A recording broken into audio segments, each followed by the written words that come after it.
వి news తెలంగాణకి స్వాగతం. Bulletin లో ముందుగా హెడ్లైన్స్. సోమాజిగూడ ప్రెస్ క్లబ్ లో BRS working president KTR meet the press. BJP శాసనసభ పక్ష నాయకుడు శ్రీ అల్లేటి మహేశ్వర్ రెడ్డి మీడియాను ఉద్దేశించి ప్రసంగించారు.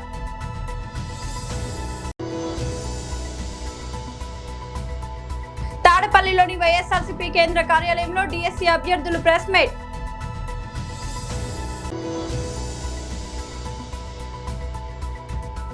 తప్పుడు ప్రచారాలు చేస్తే క్రిమినల్ కేసులు తప్పవు అనిత. సోమాజిగూడ ప్రెస్ క్లబ్ లో BRS working president KTR meet the press. గౌరవనీయులు హైదరాబాద్ ప్రెస్ క్లబ్ అధ్యక్షులు సోదరులు విజయ్ కుమార్ రెడ్డి గారు, గౌరవ ఉపాధ్యక్షులు సోదరులు రాజేష్ గారు, అట్లాగే శ్రీమతి అరుణ అత్తలూరి గారు, గౌరవనీయులు జనరల్ సెక్రటరీ ప్రెస్ క్లబ్ సోదరులు రమేష్ వరికుప్ల గారు, జాయింట్ సెక్రటరీలు హరిప్రసాద్ గారు, బాపురావు గారు, అదేవిధంగా కోశాధికారి అది కూడా రమేష్ గారే, అట్లాగే ఆల్ ద ఈసీ మెంబర్స్ పేరు పేరున అందరికీ నమస్కారం. సోదరులు రవికాంత్ రెడ్డి గారికి కూడా హృదయపూర్వకంగా నమస్కారం. Thank you. మరి తెలంగాణ ఏర్పడ్డ తర్వాత పుష్కరం గడిచిపోయింది. సరిగ్గా 12 సంవత్సరాలు నిన్నటితో నిండి 13వ సంవత్సరంలో అడుగుపెట్టిన ఈ సందర్భం.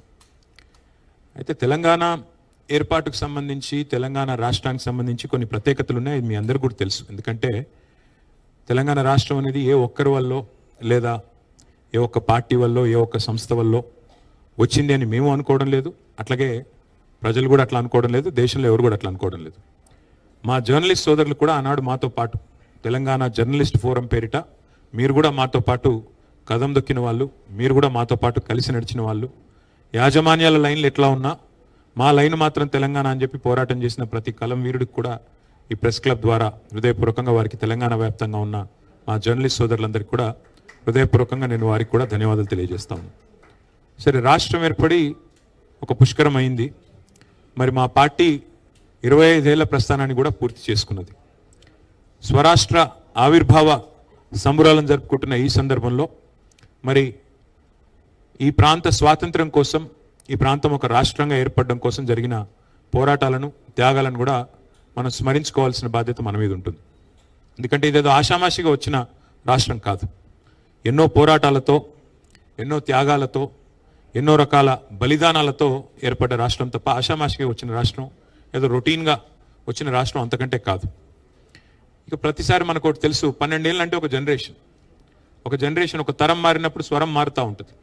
తరం మారిన ప్రతి సందర్భంలో మనం చూసినట్టయితే కొత్త కొత్త ఆలోచనలు వస్తూ ఉంటాయి, కొత్త కొత్త మరి ఆవిష్కరణలు కూడా జరుగుతూ ఉంటాయి. కానీ ఉడుకు నెత్తురితో ఉరకలెత్తే యువతరం ఎవరైతే ఉన్నారో వారు ఒకటి గుర్తుపెట్టుకోవాలి. మనకి మన తాతల కథ, తండ్రుల కథ, మన జాతి కథ తెలియకపోతే భవిష్యత్తు కూడా మనకి అర్థమయ్యే ఆస్కారం లేదు. ఎందుకంటే వాళ్ళ భారతదేశానికి స్వాతంత్రం వచ్చి 79 ఏళ్ళు దాదాపుగా. మరి భారతదేశ స్వాతంత్రం వచ్చి 79 ఏళ్ళు అయింది కదా. స్వాతంత్రానికి పూర్వం ఏముండే ఏం లేదు అన్నీ మర్చిపోదామంటే కుదరదు. ఆ స్వాతంత్రం కోసం జరిగిన పోరాటాలు, త్యాగాలు అవన్నీ కూడా మననం చేసుకుంటేనే భవిష్యత్ తరాలకు కూడా మరి స్ఫూర్తివంతంగా ఉంటుంది. అదే రకంగా తెలంగాణ విషయంలో కూడా ఈ తాతల కథ, తండ్రుల కథ తెలుసుకోకపోతే నీ కథ ఏందో కూడా మరి తెలుసుకునే అవకాశం లేదు. బీజేపీ శాసనసభ పక్ష నాయకుడు శ్రీ అల్లేటి మహేశ్వర్ రెడ్డి మీడియాను ఉద్దేశించి ప్రసంగించారు. అందరికీ నమస్కారం. ఈరోజు తెలంగాణ రాష్ట్రంలో ఒక విచిత్రమైన పరిస్థితి నెలకొన్నది. మైకులు దొరికితే ముఖ్యమంత్రి రేవంత్ రెడ్డి నూటికి ఎంత వస్తుందంత మాట్లాడడం అలవాటైంది. అనేకమైనటువంటి అబద్ధాలు, అవాస్తవాలు, అనేకమైనటువంటి ప్రగల్భాలు పలకడం ఆయనకు అలవాటైంది. ప్రతిసారి కేంద్రాన్ని నిందించడమో, భారతీయ జనతా పార్టీ నాయకుల మీద విరుచుకుపడడమో, నోరున్నది కదా అని చెప్పి మాట్లాడడము చేయడం అనేది మనం సర్వసాధారణంగా చూస్తున్నాం. నేను ముఖ్యమంత్రి రేవంత్ రెడ్డి గారిని అడుగుతున్నా, నేను ఆసిఫాబాద్ వెళ్ళినప్పుడు కూడా అనేక అబద్ధాలతో కూడినటువంటి అంశాలు మాట్లాడుతూ ఛాలెంజ్లు చేస్తున్నాడు. రేవంత్ రెడ్డి గారు మీరు ఛాలెంజ్ చేసే ముందర మీరు చెప్పినవి నిజమంటే వాస్తవాలు మాట్లాడితే అనేక సార్లు నేను మీకు మీడియా ద్వారా చెప్పిన ఈరోజు చాలా స్పష్టంగా నేను తెలియజేస్తా ఉన్నాను. నేను వాస్తవాలతో డొక్కొని వస్తా, నువ్వు నీ మొత్తం క్యాబినెట్ తీసుకొని రా, నేను మాట్లాడే అంశంలో ఏ ఒక్క తప్పున్నా నేను ఏ నిర్ణయానికైనా కట్టుబడి ఉంటాను. దానికి నువ్వు సిద్ధమని అడుగుతున్నా. కేవలం నువ్వు ఢిల్లీలో మీ ఏఐసిసి నాయకుల్ని మభ్యపెట్టినట్ల ప్రజల్ని మాటలతో మభ్యపెడతానంటే వాస్తవాలు ఒప్పుకో. ఈరోజు 75 మెట్రిక్ టన్నులు కేంద్ర ప్రభుత్వం కొనుక్కుంటే తీసుకొచ్చి పోస్తాడు. ఏడవస్తు దమ్మున్నదా నీకు? నువ్వు ఏం మాట్లాడినావు? పిసిసి అధ్యక్షుడిగా గత ప్రభుత్వంకి చేతనైతే లేదు, నేను ప్రతి గింజ కొనుగోలు చేస్తా, విదేశాలకు ఎక్స్పోర్ట్ చేస్తా, నాకు 10,000 కోట్లు ఇస్తే నేను చేసి చూపిస్తా అని చెప్పినావు కదా. మరి ఈరోజు అధికారంలో ఉండి నువ్వు ఇలా చేస్తున్నది ఏందని అడుగుతున్నా. మొన్నటికి మొన్న మీ మంత్రి ఉత్తమ్ కుమార్ రెడ్డి 90 లక్షల మెట్రిక్ టన్నులు కొనుగోలు చేస్తున్నామని చెప్పాడు. మళ్ళీ మాట మలిపి మొన్న 4 క్యాబినెట్ మంత్రులతోటి ప్రెస్ మీట్ పెట్టేసి 75 లక్షల మెట్రిక్ టన్నులు కొంటామని చెప్తాడు. మేము భారతీయ జనతా పార్టీ శాసనసభ్యులు, శాసన మండలి సభ్యులు, పార్లమెంట్ సభ్యులు కళ్ళల్లో ఉన్నటువంటి పరిస్థితులు కళ్ళకు కట్టినట్టుగా మీ ద్వారా ప్రజలకు చూపించాలని, ఈ ప్రభుత్వం దృష్టికి తీసుకురావాలని మేము చేసినటువంటి ఒక తాపత్రయంతో అనేక జిల్లాలు, అనేక మార్కెట్ యార్డులలో ఉన్నటువంటి నిల్వల్ని చూపిస్తూ మేము బయలుదేరితే మీ యంత్రాంగం కదిలిచ్చి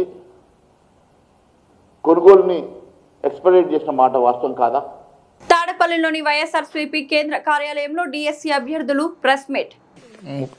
ముందుగా మీడియా మిత్రులందరూ వందనాలు తెలియజేసుకుంటున్నానండి. నా పేరు కె శరత్బాబు. నేను ఈస్ట్ గోదావరి కాకినాడ నుంచి వచ్చానండి. అయితే నేను జోన్ 2లో పీఈటీ అభ్యర్థిగా ఎగ్జామ్ రాయడం జరిగింది. నాకు 77 మార్క్స్ వచ్చినాయి. అయితే మాకు యాజ్ పర్ రూల్స్ ప్రకారం 1:1 రేషియోలో కాల్ లెటర్స్ పంపించారండి. జోన్ ఆఫ్ కన్సిడరేషన్ ప్రకారం ఎవరైతే సెలెక్ట్ అయ్యారో వాళ్ళకే కాల్ లెటర్స్ పంపించామని చాలా క్లియర్గా చెప్పారు.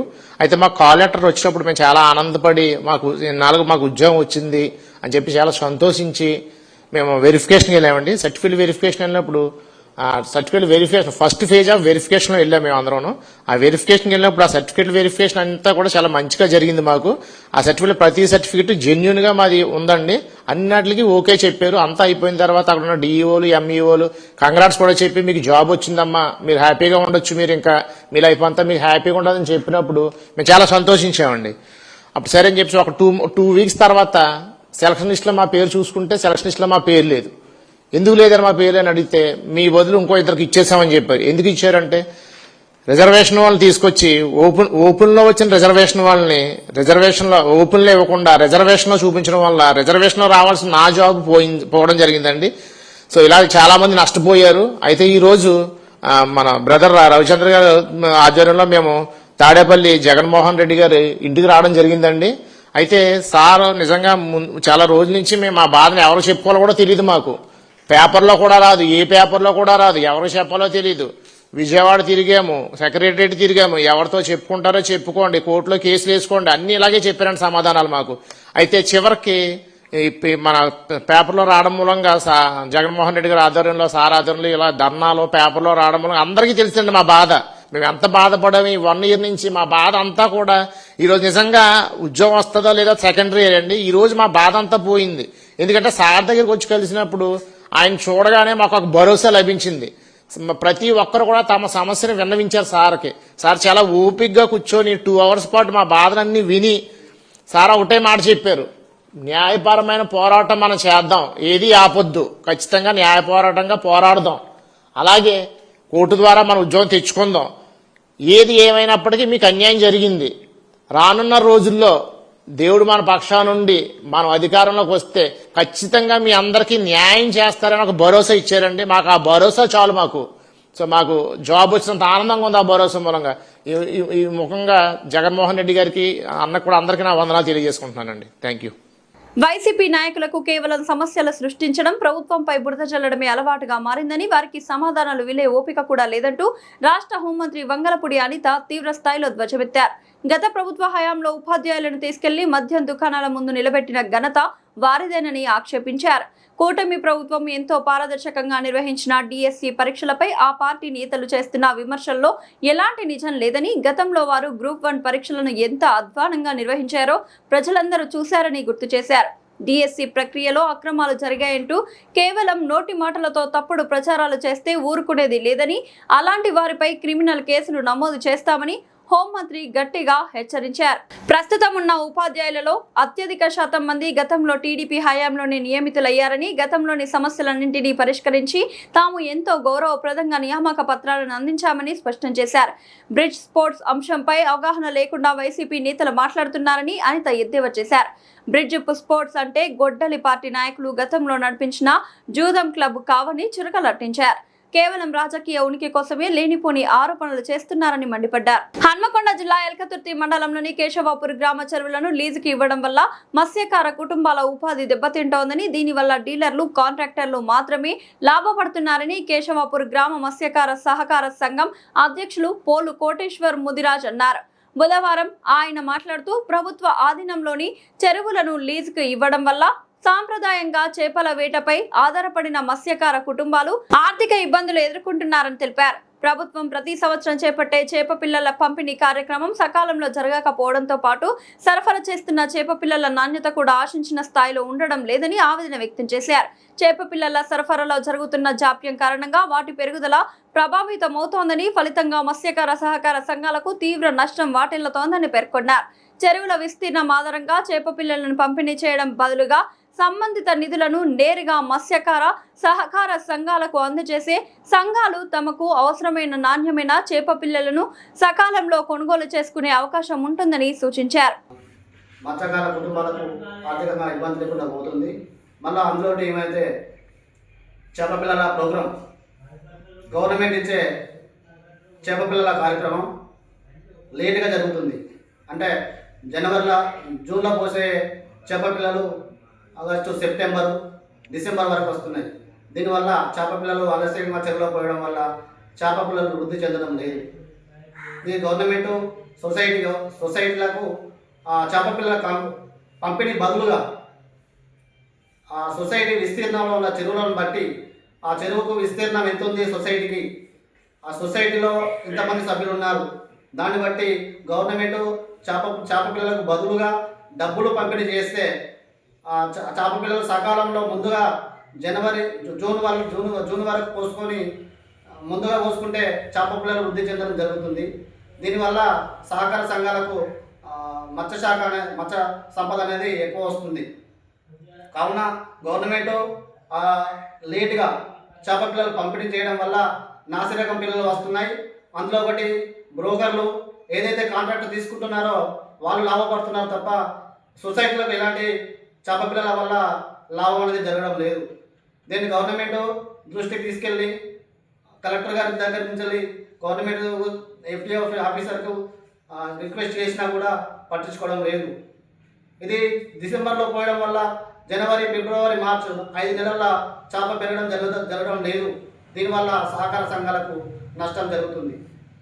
ఇది ఏదైతే చెరువుల విస్తీర్ణం వల్ల మీరు డబ్బులు పంపిణీ చేశారో గవర్నమెంట్, దానివల్ల లాభం వచ్చే అవకాశం ఉంటుంది.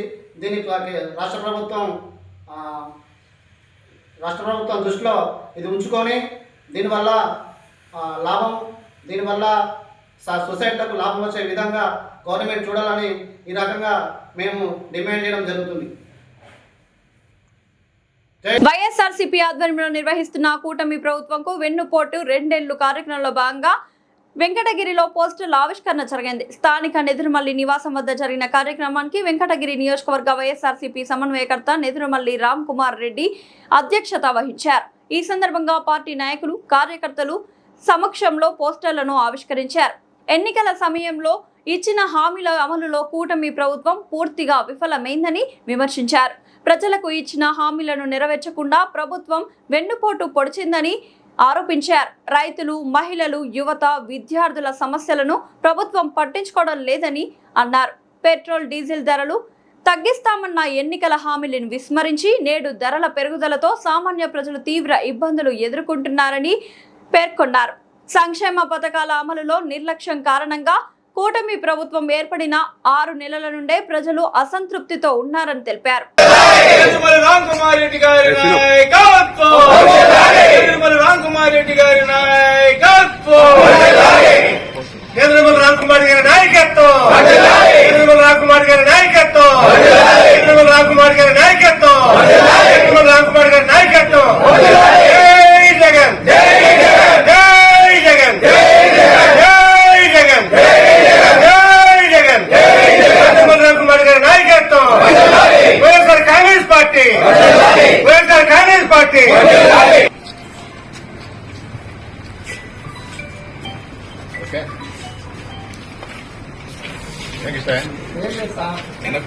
రాష్ట్రంలో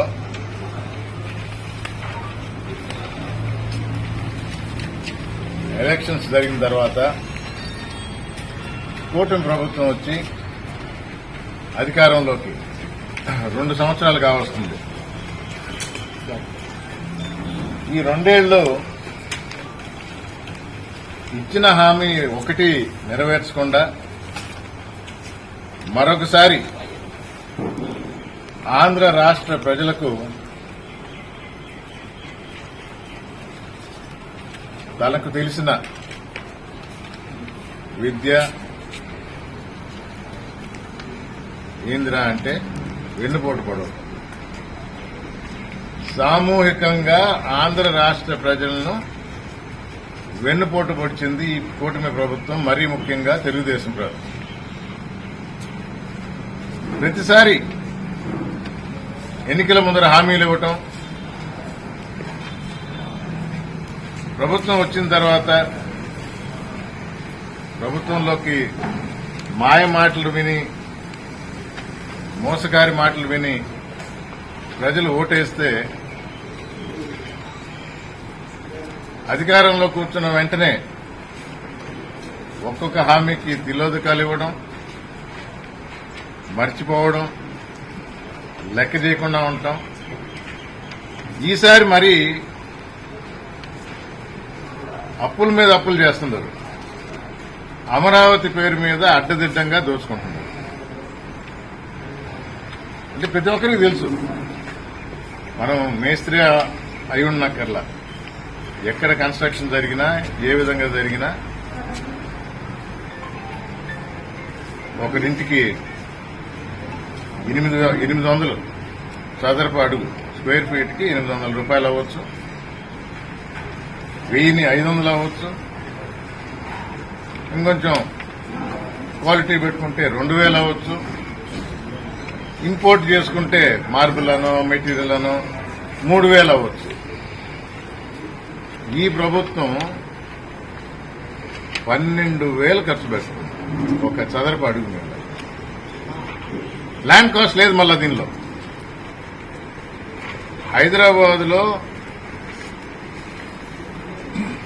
నియోపాలిస్ అని మొన్న కూడా ఎకరా 237 కోట్లకు పోయింది. అది వరకు 150 కోట్లు ఉంది. ల్యాండ్ కాస్ట్ తో కలిపి బిల్డింగ్ ఖర్చు ఎంతనాయనా అంటే 10,000 12,000కి అమ్ముతున్నారు. 150 కోట్లు ఫెసిలిటీస్ అంతా ఇస్తూ కన్స్ట్రక్షన్ కాస్ట్ 3,000 4,000 ల్యాండ్ కాస్ట్ ఉంది. ఇక్కడ ల్యాండ్ కాస్ట్ అనేది లేకుండా 12,000 14,000. ఈరోజే పేపర్లో చూసాం, మెడికల్ ఎక్విప్మెంట్ తమిళనాడులో గత సంవత్సరమే 82 లక్షలకి 83 లక్షలకి కొంటే అదే పరికరం 1,71,00,000 కొనింది ఈ కూటమి ప్రభుత్వం. ఇదే అడ్డదిడ్డంగా దోచుకోవటం అంటే. ఇది ఈ వెన్నుపోటు అనేది మొదట 6 నెలల్లోనే ఆంధ్ర రాష్ట్ర ప్రజలు గుర్తించారు. మళ్ళా మోసపోయాము, అని బాధపడుతూ వచ్చారు. గల్ఫ్ ప్రాంతంలో ఉద్రిక్తతలు తీవ్ర రూపం దాల్చాయి. కువైట్ అంతర్జాతీయ విమానాశ్రయంపై ఇరాన్ జరిపిన డ్రోన్ క్షిపణి దాడిలో ఒక భారతీయ పౌరుడు మరణించాడు. ఈ ఘటనలో మరో 63 మంది గాయపడ్డారు. బుధవారం తెల్లవారుజామున ఈ దాడి జరిగినట్లు కువైట్ అధికారులు వెల్లడించారు. విమానాశ్రయంలోని టెర్మినల్ 1 లక్ష్యంగా ఈ దాడి జరిగింది. దీనివల్ల భారీ ఆస్తి నష్టం సంభవించిందని, విమాన సర్వీసులన్నింటినీ నిలిపివేసినట్లు అధికారులు తెలిపారు. ఈ దాడిలో ఒక భారతీయ పౌరుడు మరణించిన విషయాన్ని కువైట్లోని భారత రాయబార కార్యాలయం ఎక్స్ వేదికగా ధృవీకరించింది. మృతుడి కుటుంబానికి అన్ని విధాల సహాయం అందించేందుకు కువైట్ అధికారులతో సమన్వయం చేసుకుంటున్నట్లు తెలిపారు. ఈ దాడిలో గాయపడిన వారిలో కొందరికి తలకు తీవ్ర గాయాలు కాగా మరికొందరి అవయవాలు దెబ్బతిన్నాయని ఆరోగ్య శాఖ అధికారులు తెలిపారు. 7గురికి శస్త్రచికిత్సలు నిర్వహించారు. సంఘటన స్థలానికి 25 అంబులెన్స్లు చేరుకొని సహాయక చర్యలు చేపట్టాయి. తమ దేశంలోని పౌర కీలక సదుపాయాలపై జరిగిన ఈ దాడిని కువైట్ విదేశాంగ శాఖ తీవ్రంగా ఖండించింది. అమెరికాకు సహకరిస్తున్నాయన్న కారణంతో గల్ఫ్ దేశాలపై ఇరాన్ ఇటీవల ప్రతీకార దాడులకు పాల్పడుతోంది. ఇందులో భాగంగానే ఈ దాడి జరిగింది. గతంలోనూ కువైట్ విమానాశ్రయంపై దాడులు జరిగినా ప్రాణ నష్టం జరగడం ఇదే తొలిసారి. దాడి నేపథ్యంలో జూన్ 4 వరకు విమాన రాకపోకలను రద్దు చేశారు. దీంతో ఇండిగా సహా పలు విమానయాన సంస్థలు ప్రయాణికులకు సూచనలు జారీ చేశాయి. బులెటిన్ ముగించే ముందు హెడ్లైన్స్ మరోసారి. సోమాజిగూడ ప్రెస్ క్లబ్ లో BRS working president KTR meet the press. BJP శాసనసభ పక్ష నాయకుడు శ్రీ అల్లేటి మహేశ్వర్ రెడ్డి మీడియాను ఉద్దేశించి ప్రసంగించారు.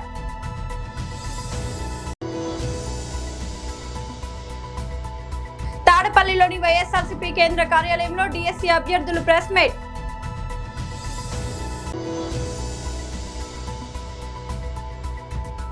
తప్పుడు ప్రచారాలు చేస్తే క్రిమినల్ కేసులు తప్పవు అనిత. ఇది వరల్డ్ బులెటిన్ అప్డేట్. మరొక బులెటిన్ మళ్ళీ కలుద్దాం. అంతవరకు సెలవు.